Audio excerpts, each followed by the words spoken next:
Merci de venir m'écouter pendant les 20 petites minutes, parler des objets connectés, donc de l'Internet des objets, et de l'impact sur les infrastructures cloud.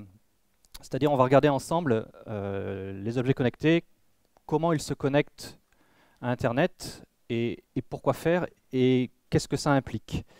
Parce que l'objet connecté n'est pas un client Internet comme les autres. Et je vais vous expliquer en quoi il est différent et qu'est-ce que cela implique derrière.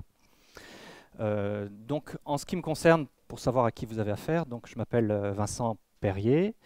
Mon background est plutôt côté objet connecté, donc plutôt système embarqué électronique et logiciel embarqué. J'ai travaillé pour des sociétés qui font des OS pour les systèmes embarqués et les objets connectés comme Wind River et MicroEJ récemment. Je suis aussi entrepreneur puisque j'ai créé ma start-up à Nantes qui était dans la CAO électronique que j'ai revendue à Intel. Je suis resté chez Intel pendant un certain temps. Voilà pour mon parcours, donc on va dire plutôt côté électronique, logiciel embarqué que côté web. Donc si vous voulez en savoir plus sur moi, vous pouvez me trouver sur LinkedIn, n'hésitez pas à me faire signe. Alors, de quoi parle-t-on lorsqu'on parle des objets connectés? Donc je vais utiliser pas mal d'informations que j'ai trouvées auprès d'analystes de marché. Les objets connectés, on en parle beaucoup. Tout le monde est d'accord pour dire qu'il va y en avoir énormément. Après les chiffres, on parle de 5 milliards, 20 milliards à échéance 2015-2020. Bon, ça varie en fonction des études de marché des analystes. J'en ai choisi une qui me paraît assez intéressante. Et ce que l'on voit, c'est que cela touche toutes les industries, cela touche tous les pans de l'économie. Donc bien entendu, vous avez des ordinateurs qui se connectent. Vous avez des objets qui vont permettre de communiquer, des objets liés au grand public, des objets liés à la voiture, à l'industrie, au médical, à tout ce qui est militaire et aérospatial. Et vous avez ici un certain nombre de chiffres pour arriver à peu près à ces 20 milliards. Donc l'idée est qu'après avoir connecté des hommes via des ordinateurs ou des téléphones portables ou des tablettes à Internet, des objets vont se connecter eux-mêmes directement avec ou sans intervention de l'homme, qui est aussi un élément important. On parlait de l'ancêtre de l'IoT, si on regarde un petit peu dans le passé, on parlait d'objets ou de systèmes embarqués connectés, on parlait aussi de M2M, machine to machine, donc les communications de machine à machine. Ces choses-là sont en train de fusionner pour donner lieu à l'IoT. Et si l'on regarde ça d'un point de vue computing, c'est-à-dire un ordinateur, un objet connecté est un petit ordinateur parce qu'il va traiter des données, il va effectuer un certain nombre de communications de données, donc c'est un petit ordinateur. Et moi j'appelle ça la 6e révolution du computing. On va voir un petit peu l'historique. Et outre le fait que ça impacte tous les pans de l'industrie, de l'économie que l'on connaît, qu'est-ce que ça veut dire derrière? Ça veut dire que tout va être connecté, toutes ces choses-là vont renvoyer des données pour pouvoir être exploitées derrière par des individus, par des organisations, par des entreprises, pour en tirer un bénéfice, c'est-à-dire analyser ces données d'utilisation, tout un tas de choses, pour en tirer une certaine information qui va les aider dans leur business. Donc derrière les objets connectés, il y a cette notion de capturer de la donnée dans l'environnement réel, l'environnement physique. Donc souvent on parle de capteurs. Ces capteurs qui vont récupérer tout un tas d'informations autour des objets connectés, remonter ces données dans le cloud pour pouvoir les traiter et derrière les exploiter. Voilà. Donc, en termes d'architecture très haut niveau, bien, vous avez bien entendu le cloud et vous avez bien entendu tout ce qui est data analytics.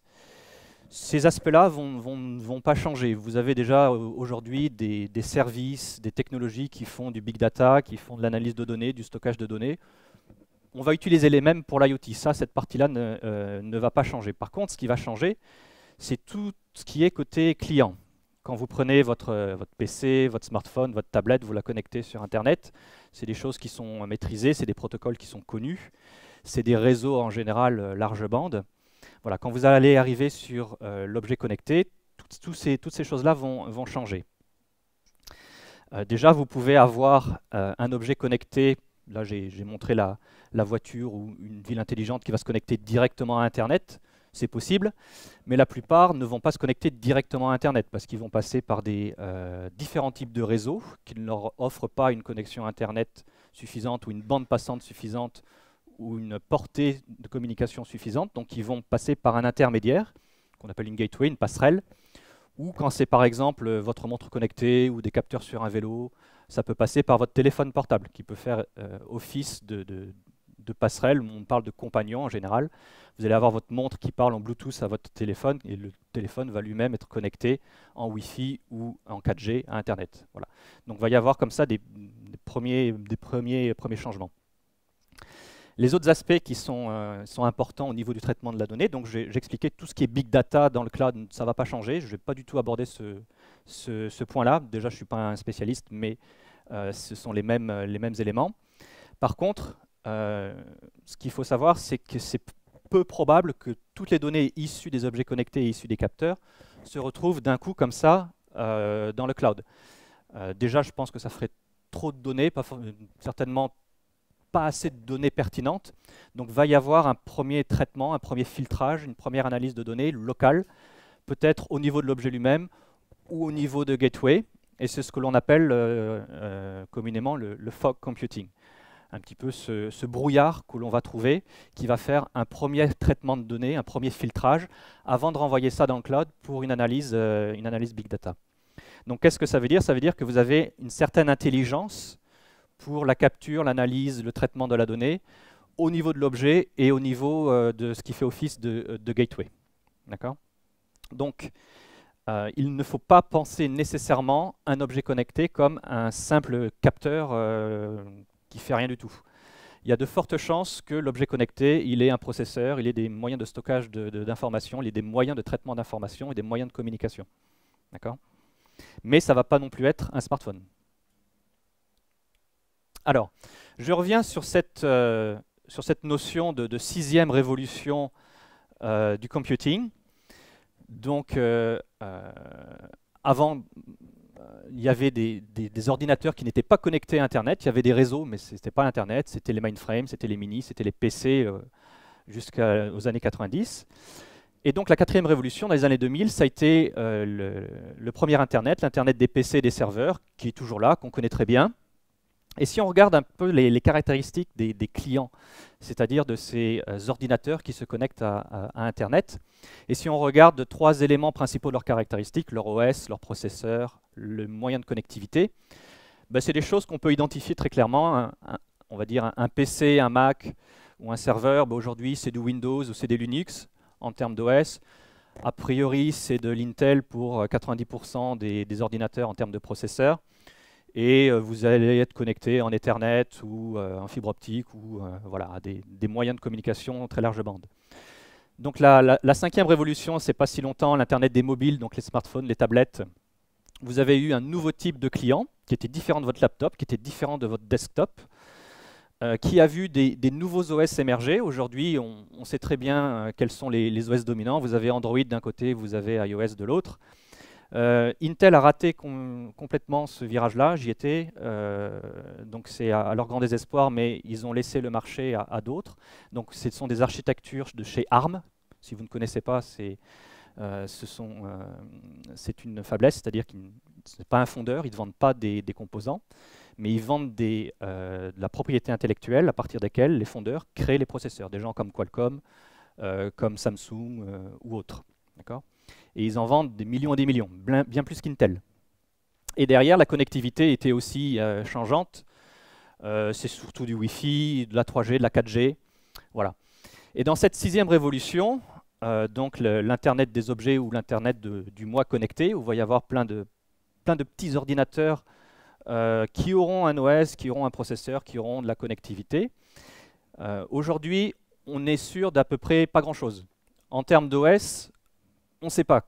on ne sait pas aujourd'hui quel va être l'OS dominant, mais on voit une multitude d'OS, de petits OS, on appelle ça souvent des RTOS, Real-Time Operating System, qui sont là et qui permettent de programmer ces objets en fonction de leurs contraintes. Les architectures, ARM est toujours là, est toujours présent historiquement, mais vous en avez plein d'autres aussi. Et en termes de connectivité, vous avez aussi des nouveaux moyens de connectivité, je vais en lister certains, qui émergent. On parle beaucoup de Low Power Wireless Area Networks, les fameux LoRa, Sigfox. La 5G est là aussi, vous avez NB-IoT ou LTE-M qui est là. Voilà. Donc tous ces éléments-là font que ces objets connectés vont être très différents de ce qui est connu.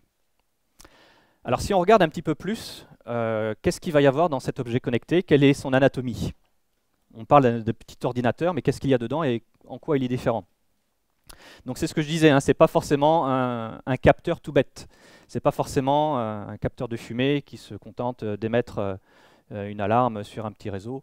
Il peut être plus ou moins intelligent, c'est-à-dire avoir plus ou moins de capacité de stockage, de traitement d'informations. Il doit être connecté, forcément. On reviendra sur la connectivité. Il n'a pas forcément d'interface avec les hommes. Hein. L'objet connecté, il n'a pas forcément de clavier, de souris, d'écran. Il peut avoir un écran, il peut ne pas en avoir un. L'écran peut être touch ou peut ne pas être touch. Voilà, c'est différent. Par contre, on sait qu'il va être capable donc, d'extraire des informations de son environnement, donc les capteurs, sensors en anglais, potentiellement d'actionner, d'avoir une action sur son environnement avec des actuators, des actionneurs en français. Donc, être capable de traiter de la donnée et de communiquer. Envoyer, recevoir de la donnée et certainement être contrôlé, donc recevoir des commandes. Alors attention, il y a beaucoup de ces objets qui seront très certainement sur batterie.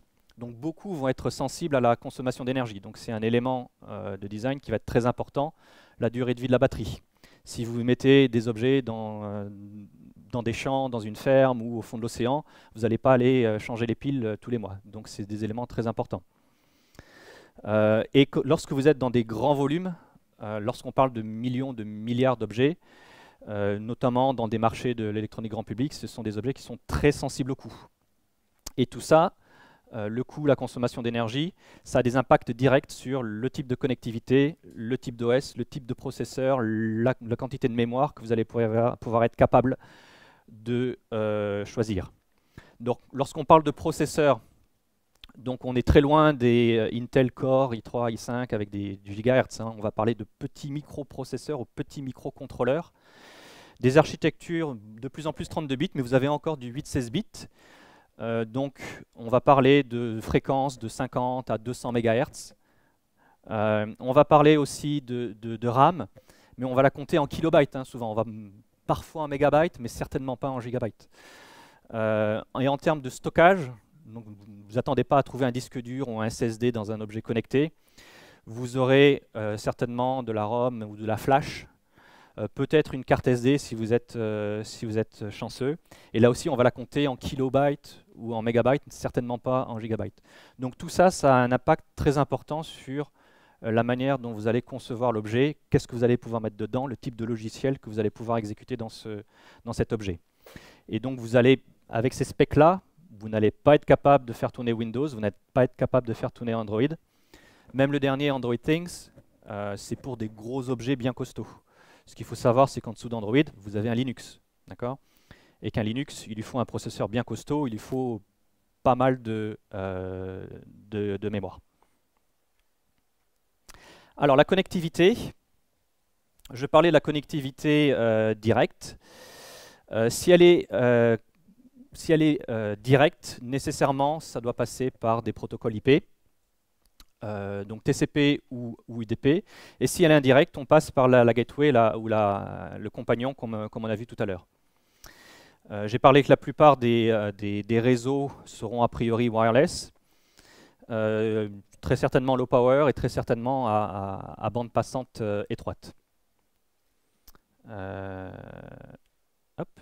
Donc si on regarde d'un peu plus près certains des protocoles, donc c'est pas exhaustif, hein, c'est juste une liste pour vous donner un état des lieux. Donc vous avez bien entendu la connectivité cellulaire avec de la 2G, de la 3G, de la 4G. Je vous donne ici des listes de protocoles.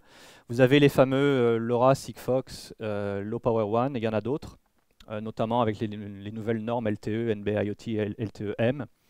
Vous avez ce qu'on appelle les wireless LAN et le wireless PAN, Local Area Network et Personal Area Network. Wi-Fi, Bluetooth qui sont connus. Vous avez des choses comme Zigbee, Z-Wave, Thread, 6LoWPAN et pourquoi pas communication satellite. Donc vous avez une variété de connectivité très importante. En termes de protocole, pardon, si vous êtes habitué aux clients web classiques, c'est du HTTPS, du RESTful, c'est des choses assez lourdes. Ça ne va pas marcher quand vous avez des petits ordinateurs dont je parlais. Donc on va voir de nouveaux protocoles émerger, comme par exemple MQTT ou CoAP, qui sont basés sur IP, soit sur TCP, soit sur UDP, et qui ne vont pas nécessairement avoir un protocole de requête-réponse. Ça peut être aussi un broker de messages en mode publish-subscribe, avec un broker et des clients connectés. Pareil pour les formats de données. Si vous avez l'habitude de travailler dans le web, XML, JSON, c'est des choses naturelles. C'est absolument pas naturel pour les objets connectés. Vous allez très certainement travailler avec d'autres formats de données ou trouver un moyen d'utiliser ces formats-là. Pourquoi c'est pas naturel, toutes ces choses-là? Parce que ce sont des objets contraints en ressources qui ne sont pas aussi à l'aise en termes de processeur de mémoire que vos PC. Donc ça c'est juste, j'ai pas beaucoup de temps, mais c'est juste une explication du travail de la gateway, où vous avez par exemple des devices Edge qui vont être connectés avec certains protocoles, avec une certaine stack au-dessus d'un lien, par exemple 802.15.4, une radio physique, et derrière vous allez avoir une gateway qui va faire le transfert pour vous remettre dans un environnement assez connu du web, en HTTPS, RESTful, XML, TCP/IP, Ethernet ou autre. Voilà, donc ça c'est le travail de la gateway, de faire cette conversion de protocoles aux différents niveaux de la couche OSI, pour ceux qui connaissent. Alors, en termes d'architecture fonctionnelle, je parlais de l'objet connecté qui allait remonter de la donnée, mais on va attendre aussi plus, on va dire, d'une flotte d'objets connectés. Ça va être remonter de la donnée, mais ça va être aussi contrôler à distance, ça va être gérer des événements, gérer cette donnée, observer, monitorer, la stocker. Et donc vous allez avoir une architecture IoT qui va se mettre en place. Et surtout, vous allez avoir un nouveau type de plateforme IoT qui va émerger. Et à quoi vont-elles servir, ces plateformes? Elles vont servir à connecter ces objets, à les sécuriser, à les gérer, à analyser toutes les informations et à aussi mettre en place l'exploitation de cette flotte d'objets dans le cloud pour offrir des services innovants.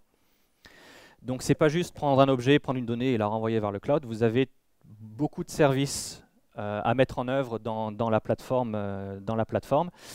Et vous avez des nouveaux acteurs qu'on appelle IoT Platforms, Application Enablement Platforms, AEP, qui sont en train d'émerger, qui vous offrent toutes ces fonctionnalités, donc la connectivité, j'en ai parlé, la gestion du device, la gestion des actions, la visualisation des données, l'analyse, etc., etc. Et en fait, aujourd'hui, je vais conclure et laisser 5 minutes pour les questions. Aujourd'hui, vous avez énormément d'acteurs qui émergent. Les analystes en comptent plus de 400. Vous avez ici un panel, vous reconnaissez des noms très connus. Vous avez les acteurs du cloud classique qui offrent leur plateforme IoT. Vous en avez plein d'autres, des opérateurs télécoms, des industriels, des startups. Et c'est un nouveau domaine qui est en train d'émerger. Et pour la conclusion, donc, comme je le disais, l'IoT, ce n'est pas seulement la communication des données et l'analyse. Vous avez d'ores et déjà des nouveaux protocoles qui émergent pour cette communication de données. J'ai parlé d'MQTT, j'ai parlé de CoAP. Vous avez des opérateurs de flotte d'objets connectés qui vont aussi offrir énormément de services pour gérer ces objets en toute sécurité et offrir des services à leurs utilisateurs. Vous avez un besoin de normalisation aussi de la gestion des flottes. Donc, dans les télécoms, il y avait des normes comme TR69, dans les mobiles Home ADM qui sont présents. Dans l'IoT, il y a un nouveau protocole qui émerge qui s'appelle Lightweight M2M. La sécurité, a priori, ça va être la même que celle qui est connue dans le web, qui va être appliquée dans l'IoT. Il n'y a pas trop de changements. Et donc, cette notion d'Application Enablement Platform et ces nouveaux acteurs qui émergent pour offrir tous ces services. Voilà. Donc, j'ai 5 minutes pour les questions avant de laisser la place au prochain speaker. Bon, merci encore Vincent. Merci à vous.